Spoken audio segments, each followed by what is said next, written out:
नमस्कार मित्रों, मैं हूं आचार्य हरि सिंह शास्त्री और आप देख रहे हैं शिक्षा सनातनी। मित्रों, आज हमें अगले टॉपिक में है उपसर्ग। उपसर्ग कहते किसको हैं, किसके द्वारा उपसर्ग का कार्य किया जाता है, यानी कि उपसर्ग क्रियाएं हो गए। ये सूत्र था उपसर्ग क्रिया योगे। ये सूत्र कहता है कि उपसर्गों का क्रिया के साथ योग होने पर ही उसमें उपसर्ग कहलाता है। यानी जो क्रिया होगी उसके साथ ही क्या होना चाहिए, इसका संबंध होना चाहिए। उपसर्गों का क्रिया के साथ योग होने पर क्या कहलाता है, उपसर्ग कहलाता है। और उपसर्ग कितने होते हैं, 22 होते हैं। उपसर्ग कितने होते हैं, 22 होते हैं। कौन कौन से होते हैं, देखिए।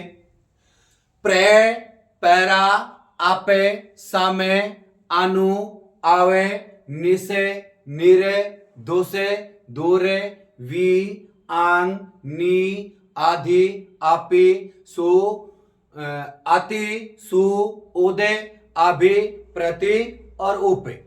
ये 22 उपसर्ग होते हैं। इनको देखिए, लिख देते हैं एक बार यहां पर है। प्रे, पैरा, आपे, सामे, अनु, आवे, निसे, निरे, निसे निरे,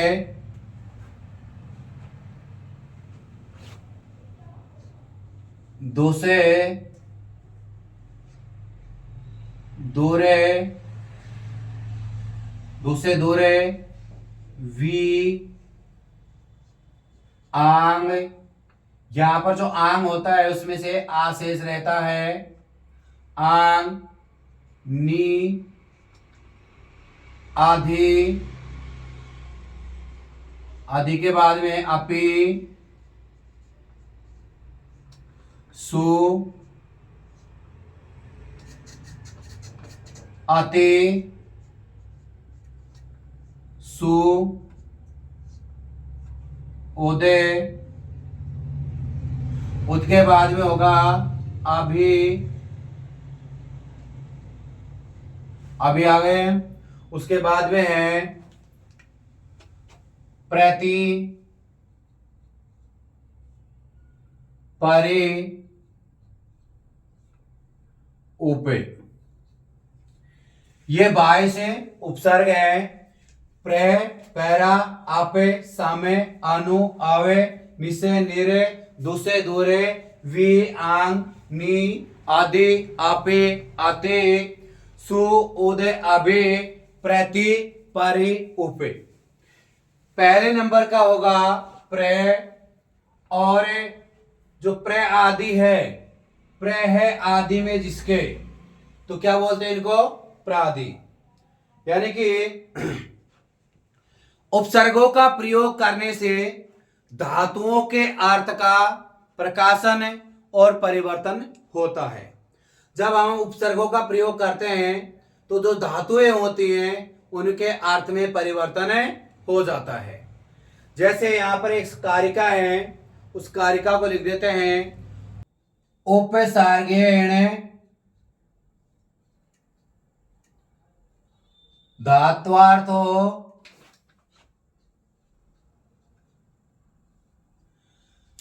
बलात् अन्यत्र नीयते। प्रहार, प्रहार, हार संहार, प्रहार, हार संहार, विहार, परि, हारवत। ये कारिका है, ये श्लोक है। उपसर्गेण धात्वार्थो बलाद अन्यत्र नीयते प्रहार हार संहार विहारे परिहारवत। यानी कि संस्कृत में धातु है कौन सी? ह्री धातु है। ये ह्री धातु है और इस ह्री धातु का अर्थ होता है हरण करना या चुराना। हरण करना या चुराना। ह्री धातु का अर्थ हो गया हरण करना या चुराना। और ह्री धातु में यदि हम घय प्रत्यय करते हैं, ह्री धातु में घय प्रत्यय करते हैं और घय का शेष रहेगा। घय प्रत्यांत जो शब्द होते हैं उनमें धातु को गुण या वृद्धि कार्य किया जाता है। तो यहां पर वृद्धि करेंगे है, और जो ये री है, ये री है, इसको आर वृद्धि हो जाएगी। इधर ए है तो क्या बनेगा? है में आ मिलाएंगे हा हो जाएगा, रे में ए मिलाएंगे तो रे बन गया। क्या शब्द बना हमारा? हार। इस हार शब्द से क्या बनाना है अपन को? उपसर्ग में जोड़ना है। हार शब्द के दो अर्थ होते हैं। पहला होता है विभूषण। पहला अर्थ क्या होगा? विभूषण है।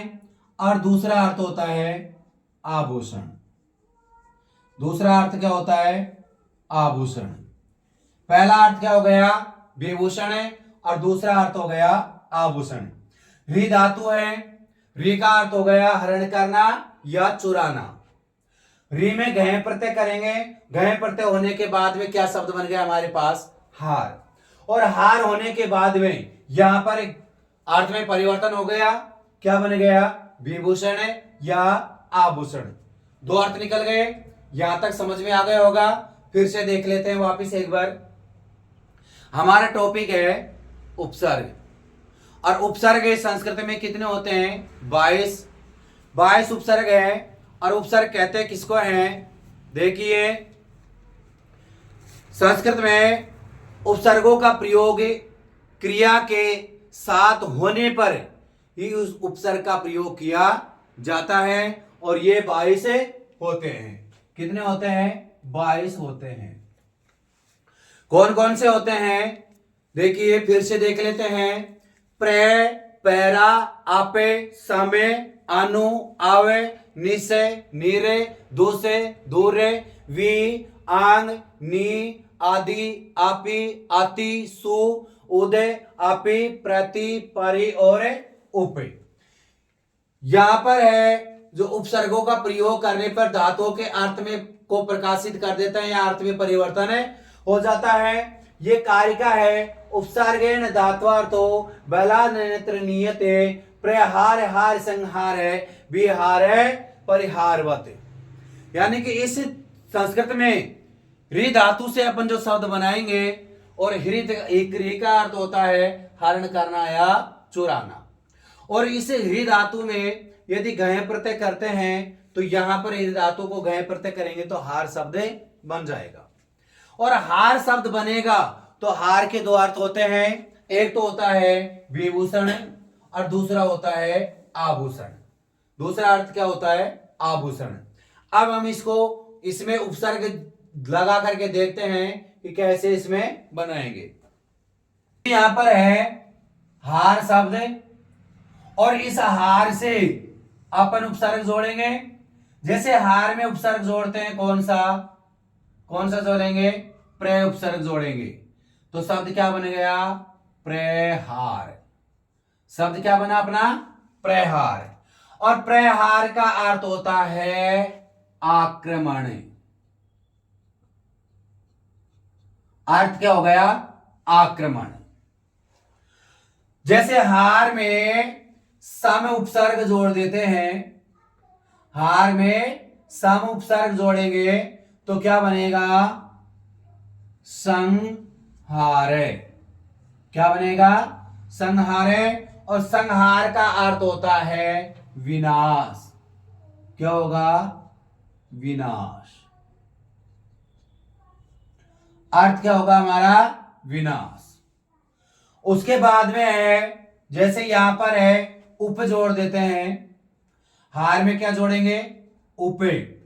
उप उपसर्ग है तो उप जोड़ रहे हैं तो क्या बन गया हमारा? उपहार। क्या बन गया? उपहार। उपहार हो गया। और उपहार का अर्थ होता है भेंट देना, भेंट करना। भेंट करना या भेंट देना अर्थ में परिवर्तन कर देते हैं। क्या हो गया? भेंट देना। जैसे यहां पर अपन करते हैं, हार में वी उपसर्ग जोड़ देते हैं और क्या बन गया हमारा? विहार। क्या बन गया? विहार। और विहार का अर्थ होता है घूमना या भ्रमण करना। घूमना या भ्रमण करना। ऐसे हम इनको यदि समझ जाते हैं तो अच्छी तरह से समझ में आ जाएगा। हार शब्द है हमारे यहां पर, प्रय उपसर्ग जोड़ गया तो क्या बन गया? प्रहार। और प्रहार का अर्थ होता है आक्रमण। वी उपसर्ग जुड़ गया तो विहार हो गया और विहार का अर्थ होता है घूमना। सम उपसर्ग जुड़ गया तो संहार बन गया और संहार का अर्थ होता है विनाश करना। उप उपसर्ग जोड़ दिया तो उपहार बन गया और उपहार का अर्थ होता है भेंट करना या किसी को दान देना। ऐसे हम इस प्रकार समझते हैं तो अच्छी तरह से समझ में आ जाएगा। इस प्रकार उपसर्गों के प्रयोग से धातुओं के अर्थ में परिवर्तन हो जाते हैं। अब यहां पर हम क्या करते हैं कि जो भी उपसर्ग है सब उपसर्गों के हमें अर्थ सहित देखते हैं। आगे है, देखिए यहां पर है प्रय। नंबर 1 पर क्या है? प्रय। प्रय का अर्थ होता है अधिक, उत्तम या उत्कृष्ट। अधिक, उत्तम या उत्कृष्ट। नंबर 2 पर है पैरा। पैरा का अर्थ होगा पीछे या विपरीत। नंबर 3 पर है अप। अप का अर्थ होता है बुरा या अभाव। नंबर 4 पर है सम। सम का अर्थ क्या होगा? अच्छा, पूर्ण या संयुक्त। नंबर 5 पर है अनु। और अनु का अर्थ होता है अनुकरण करना या पीछे जाना या बाद। नंबर 6 पर है अव। अव का अर्थ होता है नीचे या दूर करना, नीचे या दूर करना। नंबर 7 पर है निश। निश का अर्थ होता है निकलना या दूर रहना, निकलना या दूर रहना। नंबर 8 पर है निर। और निर का अर्थ होता है निर्धन या निर्बल। निर का अर्थ क्या होगा? निर्धन या दुर्बल। नंबर 9 पर है दुष। और दुष का अर्थ होता है बुरा या कठिन। क्या अर्थ होगा? बुरा या कठिन। उसके बाद में है 10 नंबर पर है दूसरे, दूरे। नंबर 10 पर क्या है? दूरे। और दूर का अर्थ होता है बुरा या कठिन, बुरा या कठिन। दुष का अर्थ क्या होगा?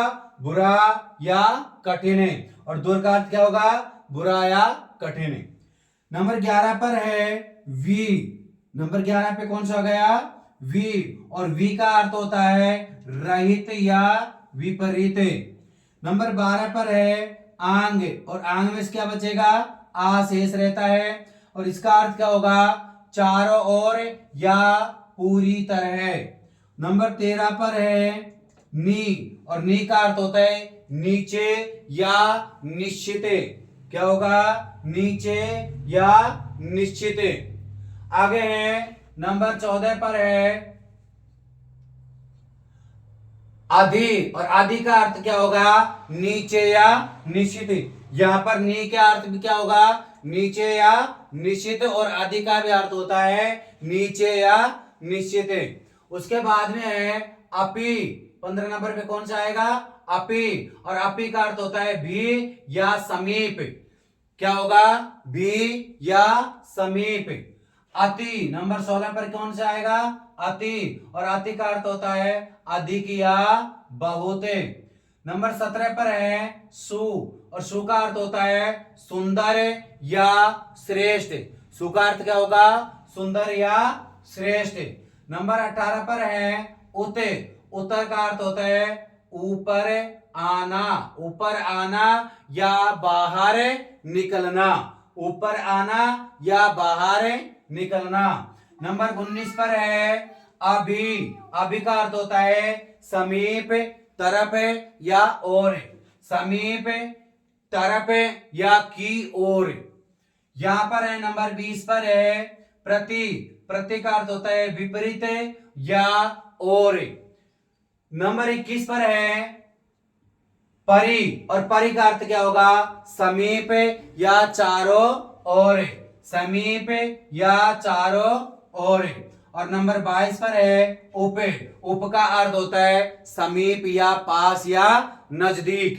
समीप, पास या नजदीक, इसका अर्थ होता है। फिर से देख लेते हैं। प्र का अर्थ होता है अधिक, उत्तम, उत्कृष्ट। प्र का अर्थ क्या होगा? अधिक, उत्तम, उत्कृष्ट। उसके बाद में पैरा है। पैरा का अर्थ क्या होगा? पीछे, विपरीत। पीछे या विपरीत। अप का अर्थ होता है बुरा या अभाव। अप का अर्थ क्या होगा? बुरा या अभाव। समय। सम का अर्थ होता है अच्छा, पूर्ण या संयुक्त। सम का अर्थ क्या होगा? अच्छा, पूर्ण या संयुक्त। अनु। अनु का अर्थ होता है अनुकरण करना या पीछे या बाद में। अनुकरण करना पीछे या बाद में। अव। अव का अर्थ होता है नीचे या दूर करना। क्या होगा? नीचे या दूर करना। निस मीन्स होता है निकलना या दूर रहना। निस मीन्स क्या होगा? निकलना या दूर रहना। निर का अर्थ होगा निर्धन या निर्बल। निर यानी क्या होगा? निर्धन या निर्बल। दुस। दुस का अर्थ होता है बुरा या कठिन। दूर। दूर का अर्थ क्या होगा? बुरा या कठिन। वी। वी का अर्थ होता है विपरीत या रहित। उसके बाद में है आंग। अंग का अर्थ होता है पूरी तरह या चारों ओर। चारों ओर या पूरी तरह। नी। नी का अर्थ होता है निश्चित या नीचे। क्या अर्थ होगा? निश्चित या नीचे। उसके बाद में है अधि। अधि का अर्थ भी क्या होगा? नीचे या निश्चित। अपि का अर्थ होता है भी या समीप। अपि का अर्थ क्या होगा? भी या समीप। अति। अति का अर्थ होता है अधिक या बहुत। सु। सु का अर्थ होता है सुंदर या श्रेष्ठ। सु का अर्थ क्या होगा? सुंदर या श्रेष्ठ। उसके बाद में उत। उत का अर्थ होता है ऊपर आना। ऊपर आना या बाहर निकलना। अभी। अभी का अर्थ होता है समीप, तरफ या की ओर। समीप, तरफ या ओर। प्रति। प्रति का अर्थ होता है विपरीत या की ओर। परि। परि का अर्थ होता है समीप या चारों ओर। परि का अर्थ क्या होगा? समीप या चारों ओर। और उप का अर्थ होता है समीप या पास या नजदीक। यहां तक ये 22 उपसर्ग है। पैरा, प्रे, पैरा, आपे, सामे, अनु, आवे, निश्चय, निरे, दूसरे, दूरे, वी, आंग, नी, अधि, अपि, अति, सु, उते, अभि, प्रति, परि, उपे। यहां तक आपको अच्छी तरह से समझ में आ गया होगा। मिलते हैं अगली वीडियो के साथ, तब तक के लिए धन्यवाद।